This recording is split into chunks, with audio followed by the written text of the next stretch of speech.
The Fifth Estate. I'm Adrienne Clarkson. Tonight we report on a secret CIA research project carried out in Montreal in which mental patients felt they were used as the CIA's guinea pigs. They kept you asleep for 23 days. And while I was asleep, they were shocking the heck out of me with electric shocks. The CIA was interested in Dr. Cameron's work on psychic driving because it could give them an idea of where the personality could break or be stressed. Those of us who were involved with trying to find out something about brainwashing, yes, this is the reason that we were interested in Dr. Cameron's work.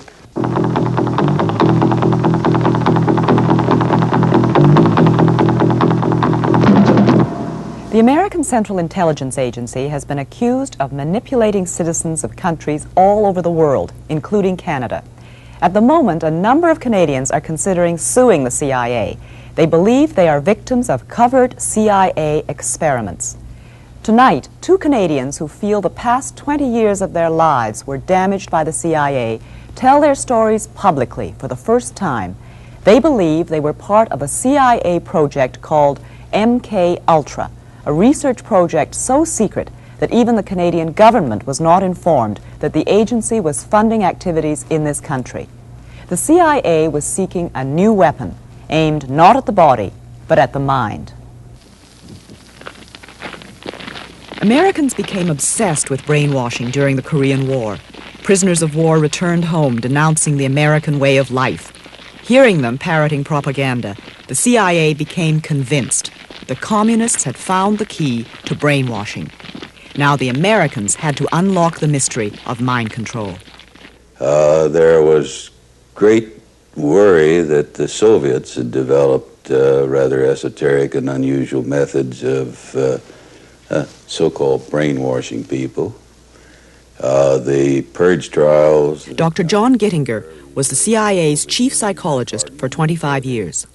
There was continued pressure put upon anybody within the agency in connection with trying to explain or understand brainwashing.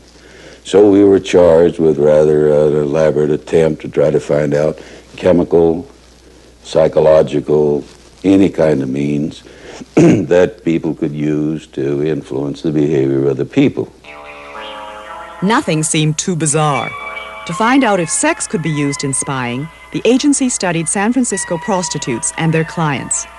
Using unwitting human beings as their guinea pigs, the agency tried everything: drugs, hypnosis, electroshock. Under code names like MK Ultra, the CIA spent 25 years and $25 million on secret mind control research. Brainwashing could be a powerful ideological weapon, and the U.S. had to have it. And when the agency didn't undertake its own studies, it funded someone else's. Thus, the search for mind control brought MK Ultra to Canada, to Montreal.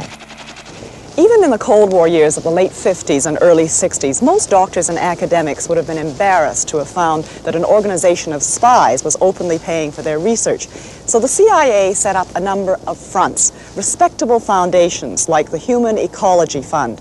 Sounds innocent enough, but it was run by the CIA's brainwashing experts. Here at McGill University in Montreal, the fund found 3 projects worth financing. They supported an extensive study of witch doctors in Nigeria. How, investigators wondered, did native healers cure mental illness?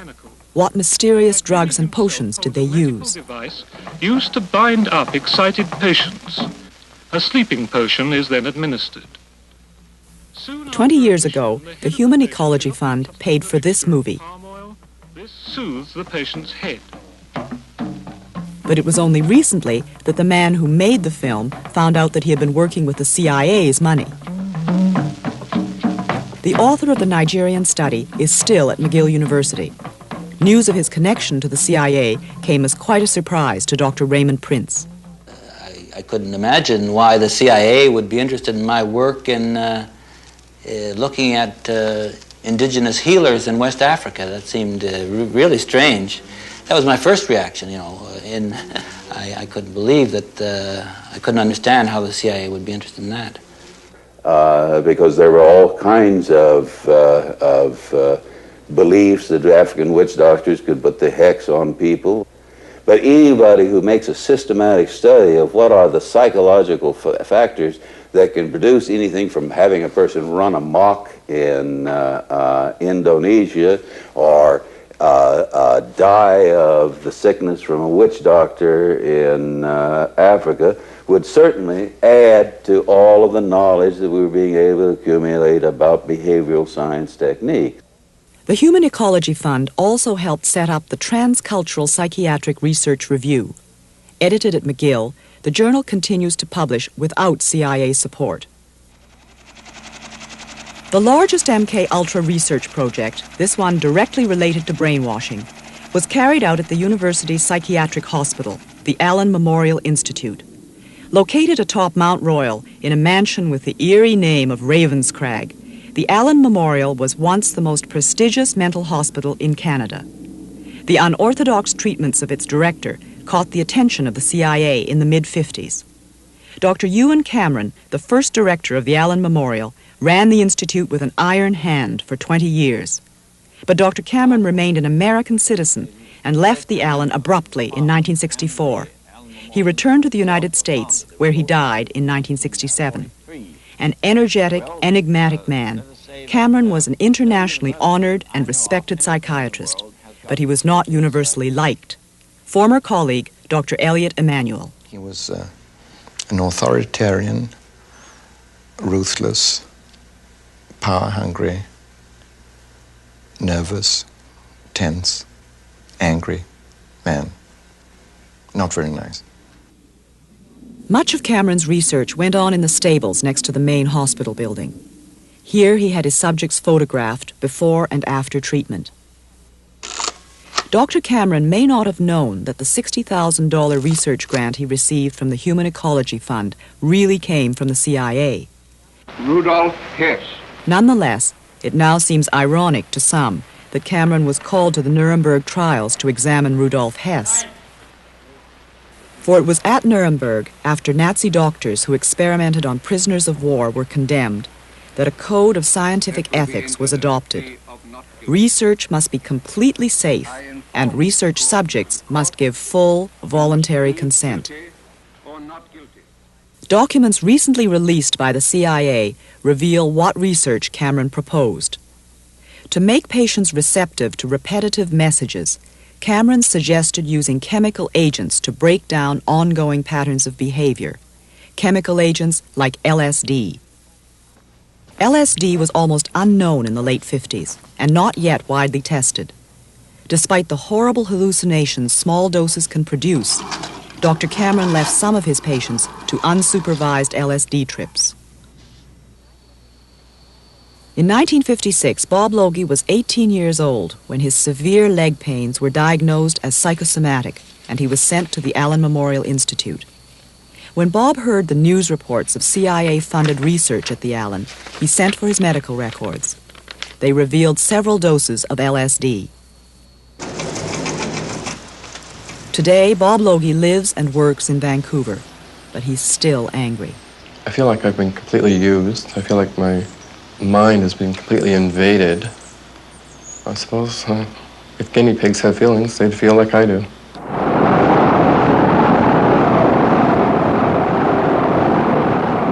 LSD trips were terrifying to patients who had never heard of LSD and who had no way of knowing why their world was suddenly upside down. Hallucinations last for hours. Experts say this is what an acid trip would look like if it could be filmed.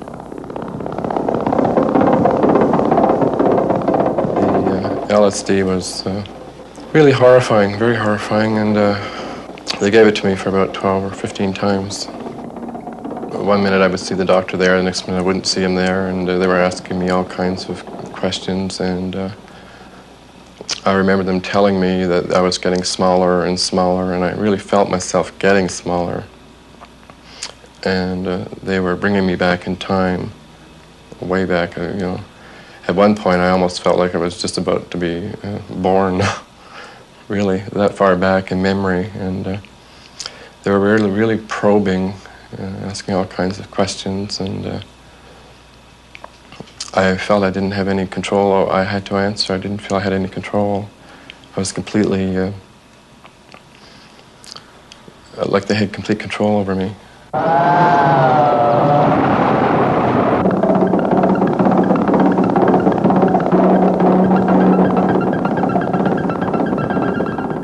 Bob's leg pains were eventually treated with cortisone, but the effects of the LSD stayed with him, and soon he was back in the hospital.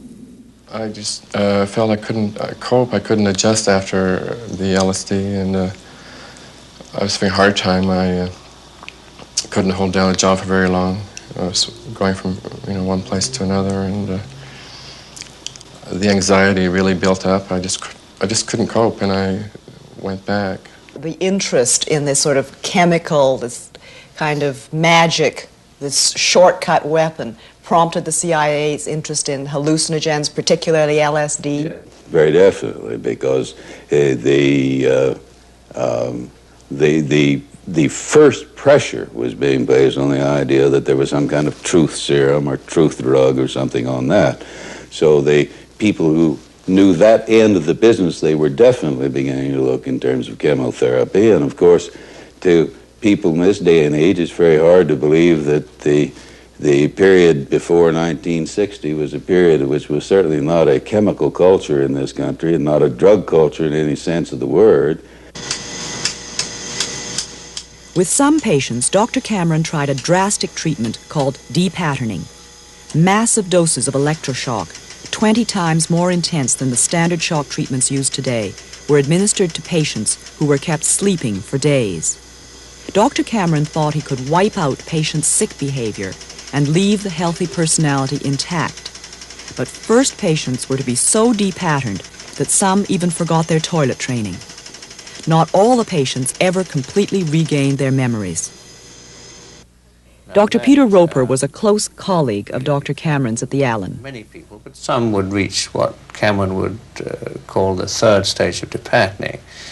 With that method, others would need 2 treatments a day, maybe for a week or longer, before they got to the third stage. What would characterize the third stage of depatterning? Well, the third stage, as defined by Cameron, was a loss of ability to orientate themselves. They knew who they were, but they didn't know where they were, and they didn't know what age they were. As you probably know, electroshock treatment has been given for depression for something like 40 years now. It's a very successful and useful treatment for severe depression that doesn't respond to other things. But depatterning is a use of electroshock treatment in a totally different way, in which instead of giving the shocks, say, 2 or 3 times a week, they're given 2 or 3 times a day for 3 or 4 weeks, reducing the patient to a sort of animal, vegetable state, from which it's hoped that they would recover in a more healthy state of mind. It didn't work. To put patients to sleep for up to a month at a time, Dr. Cameron used a combination of depatterning and large doses of drugs. Individual taped messages were repeated to sleeping patients 15 hours a day in an effort to brainwash them back to health. Now, Cameron reasoned, with their negative memories obliterated, positive suggestions could be implanted. Suggestions like, begin to assert yourself, express your anger. Dr. Cameron called his technique psychic driving. Bob Logie had driving therapy when he returned to the Allen in 1959. I was there for a while, and I thought, I don't want to stay here, and I started to run away from the hospital, and they grabbed me, and then they put me on sleep treatment. And they kept you asleep for 23 days. And while I was asleep, they were shocking the heck out of me with electric shocks and playing tapes just over and over. I don't know what was on the tapes yet, but we're going to find out what was on the tapes through hypnosis. The CIA was interested in Dr. Cameron's work on psychic driving because it could give them an idea of where the personality could break or be stressed. Those of us who were involved with trying to find out something about brainwashing. Yes, this is the reason that we were interested in Dr. Cameron's work. Patients came to the Allen Memorial Institute from all across Canada. Dr. Ewan Cameron, it was said, would give them the best psychiatric care money could buy. But some of the patients had no idea that a lot of their treatment, the LSD, the massive doses of electric shock, the sleep therapy, was highly experimental. When I was in the hospital in '59, my husband, that's when he told me he thought they were killing me, because he said it was every day and there's a special treatment which he doesn't know. I think there was some sleep. I was always asleep. He used to call the hospital. I couldn't have any visitors for 3 weeks, you see. Hilda Bernston was at the Allen Memorial in 1959 as Dr. Cameron's patient. She's convinced that the sleep treatment she received was depatterning. Her memory remains severely damaged. Mrs. Bernston was an English war bride. She and her Canadian husband went to Montreal in 1945 to raise their family. After a nervous breakdown, she was hospitalized at the Allen.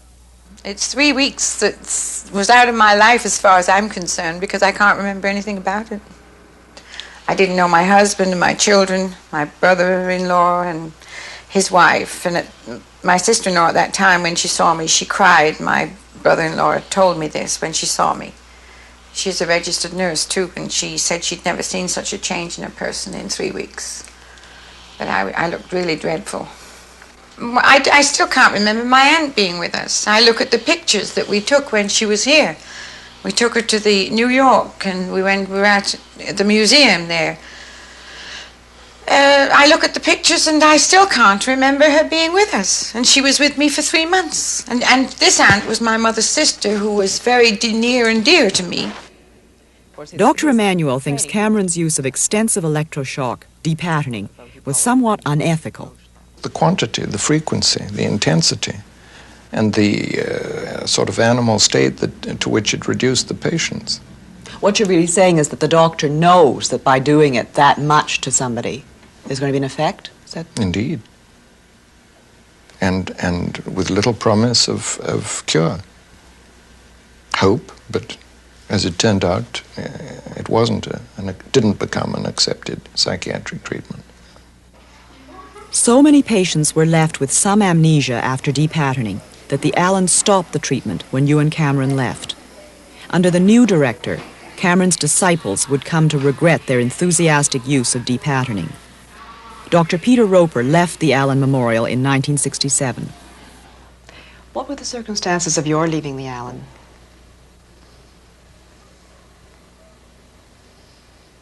Somewhat questionable. In what way?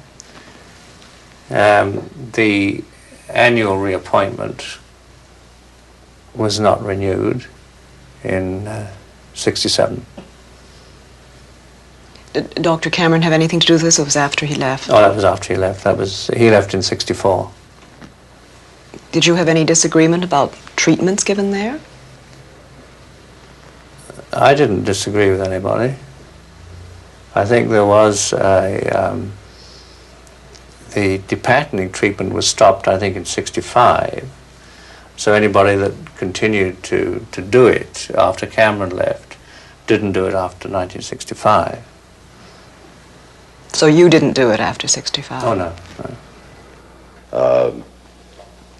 I certainly know that an intelligent, ethical scientist today would not do an awful lot of things that an ethical scientist would do in those days. How do you now feel about the use of involuntary subjects for CIA experiments or CIA-funded agency experiments?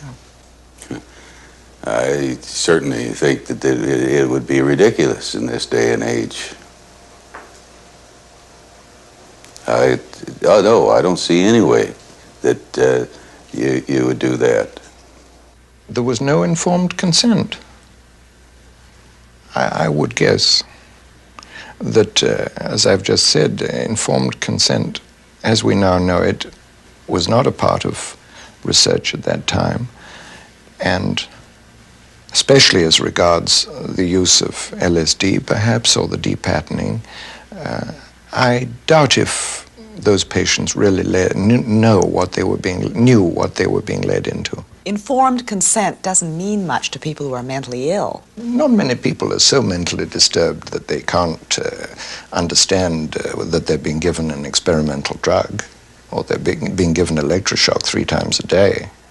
People can understand that. It can be explained in simple words. It had a great effect on my life.